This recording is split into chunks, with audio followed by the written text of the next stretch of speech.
Et bonjour, le journal des auxiliaires de vie, Nathalie et Georges. Aujourd'hui, nous sommes ici pour parler du mal-être au travail.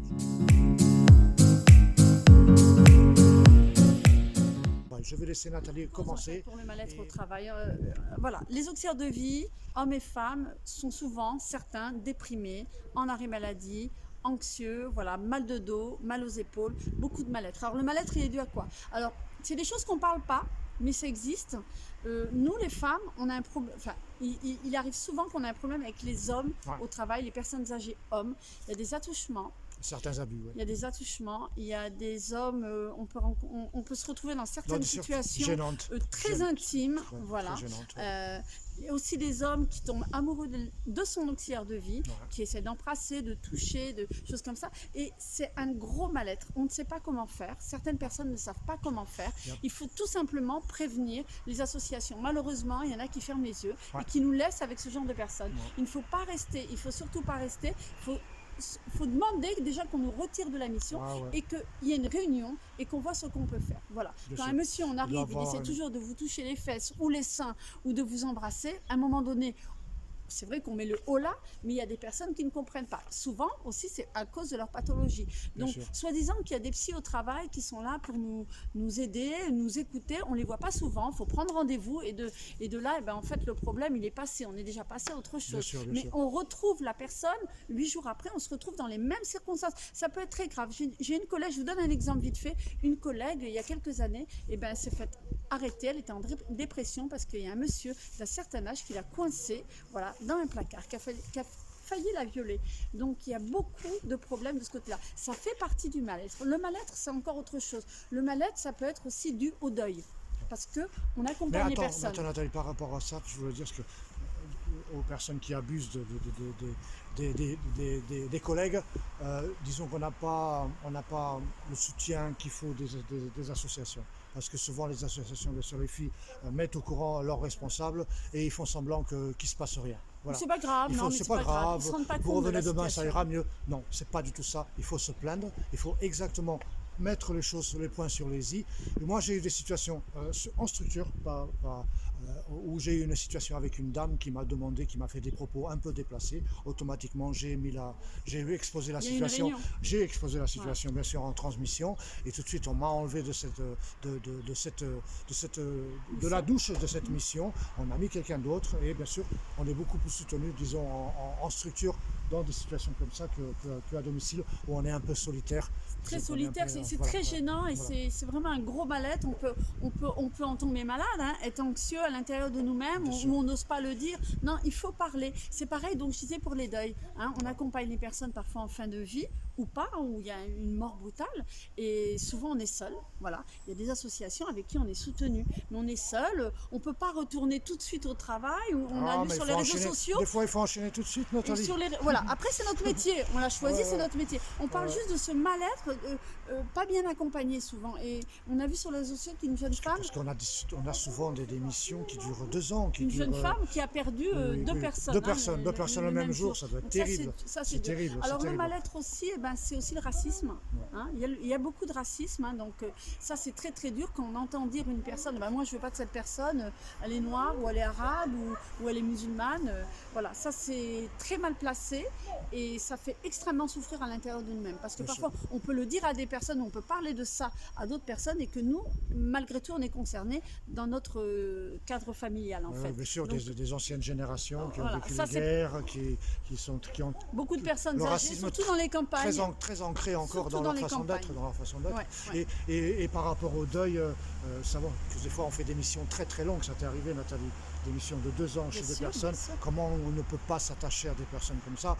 Il faut être professionnel, il faut avoir que de l'empathie. Oui, tout ça, l'empathie, mais bien sûr, quand ça s'attache, on est humain, on vient des fois 12 heures par jour avec les personnes. Comment on ne peut pas perdre 2 personnes le même jour et être enchaîné tout de suite après notre mission? C'est très très compliqué, franchement. C'est très compliqué.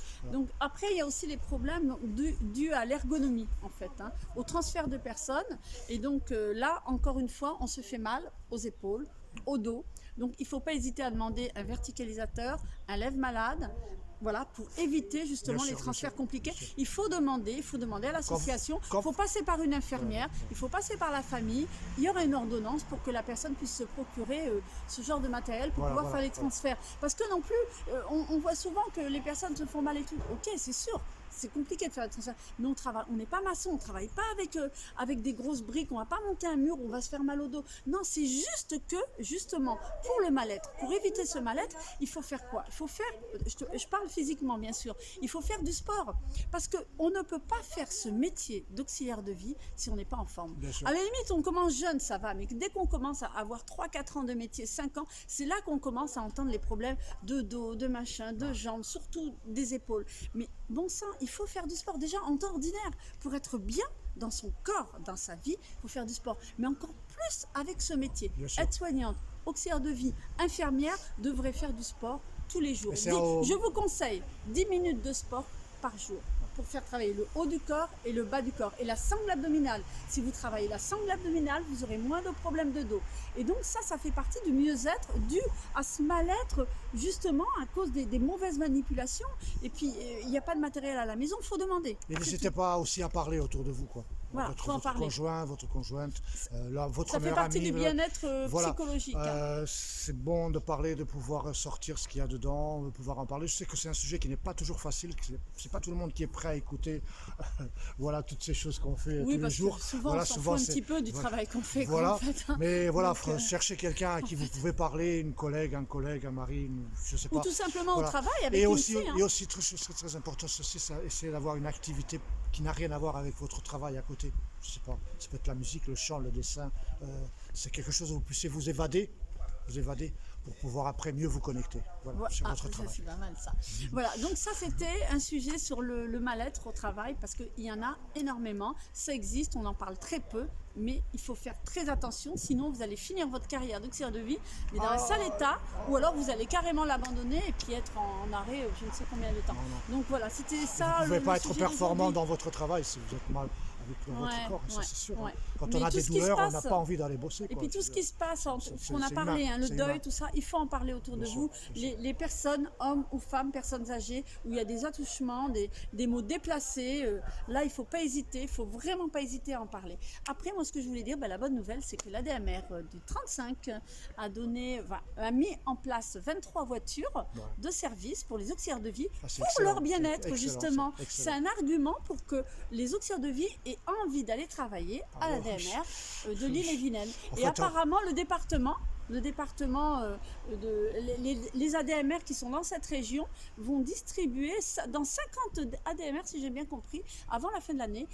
Toutes auront des voitures de service. Voilà, et bien ça c'est comme ça. Et c'est comme ça que le métier est en train d'évoluer. On dit toujours ça bouge pas, mais non, il n'y a rien qui se fait, ça se fera pas. Mais si ça bouge, c'est en train de bouger les collègues, ça bouge, ça commence à bouger. Comment on ne peut pas travailler plus content si on sait qu'on a une voiture de fonction, qu'on ne va pas utiliser notre voiture va rester dans le garage ou garée, ou alors on n'en a même pas besoin, on n'a plus à se préoccuper avec les pneus, l'essence, l'usure de la voiture, etc. C'est magnifique. Alors après, on va terminer avec le Covid, la prime du Covid, on nous demande pour les mandataires et le Césure, on ne sait toujours pas. Donc nous on se renseigne, mais pour le moment on ne sait pas. Je pense qu'il faut attendre la fin de l'année pour voir qui va l'avoir eu. Et puis sinon c'est simple, on fera des courriers. Sachant qu'il y a beaucoup de départements qui continuent à verser des primes. Il y en a, heureusement. Tout le monde va l'avoir en fait, le département. Après j'ai un doute quand même, comme tu dis Nathalie, sur le mandataire et le prestataire. Après, je pense qu'il va falloir qu'on se batte pour ça aussi. Il faut avoir travaillé quand même à temps complet. Il ne faut pas exagérer quand même. Donc voilà. C'était le mot du jour, tout va bien, sinon il pleut, mais c'est bien, on a besoin de pluie en même temps, donc merci pour la pluie qui tombe. Et nous, du coup, on va arrêter, on vous souhaite une bonne fin de journée, une bonne journée, une bonne semaine. Et bonnes vacances pour ceux qui reprennent les vacances, bonne reprise pour ceux qui vont reprendre le travail. C'est la rentrée scolaire aussi, tout un tas de choses à mettre en place, je sais, les collègues. Et alors je vous souhaite bon courage et on vous dit à la prochaine. Voilà. À la prochaine. Allez. Merci, en positive attitude. Bonne humeur, couleur.